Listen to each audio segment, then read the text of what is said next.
नमस्कार रसिक हो. आजच्या सुंदर दिवसाची माझी एक सुंदर कविता आज मी तुमच्या समोर सादर करतोय. कवितेचं नाव आहे आठवणीतली तू. हरवलेली कवितेची वही काल सापडली. हरवलेली कवितेची वही काल सापडली. त्या कवितेच्या वहीत प्रत्येक पानावर तुझं नाव लिहिलं होतं. त्या कवितेच्या वहीत प्रत्येक पानावर तुझं नाव लिहिलं होतं, कारण तुझं नाव मी माझ्या मनात कोरलं होतं. आयुष्यात प्रत्यक्ष कधी तू भेटली नाही, प्रत्यक्ष भेटून कधी बोललीही नाही, पण तरीही तुझे असंख्य सुंदर फोटो माझ्या मोबाईलच्या गॅलरीमध्ये मी सेव्ह करून ठेवले. पण तरीही तुझे असंख्य सुंदर फोटो माझ्या मोबाईलच्या गॅलरीमध्ये मी सेव्ह करून ठेवले आणि तुला माझ्या मनात सेव्ह केले. तू कुठे आहेस माहिती नाही, कशी आहेस तेही माहिती नाही. पण जेव्हा कधी मी तुझ्याबद्दल विचार करतो, तेव्हा मला असं वाटतं की तू माझ्या मनात आहे. तेव्हा मला असं वाटतं की तू माझ्या मनात आहे.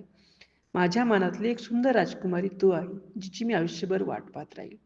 कवितेच्या जुन्या वहीत प्रत्येक पानावर तुझंच नाव दिसतं. कवितेच्या जुन्या वहीत प्रत्येक पानावर तुझंच नाव दिसतं, कारण माझी प्रत्येक कविता फक्त आणि फक्त तुझ्यासाठी होती आणि असेलही. कवी अनिल भगवान चव्हाण ABC. लिखाण दिनांक 23 फेब्रुवारी 2025. खरं तर मित्रांनो, ही जी कविता आहे पूर्णपणे काल्पनिक आहे.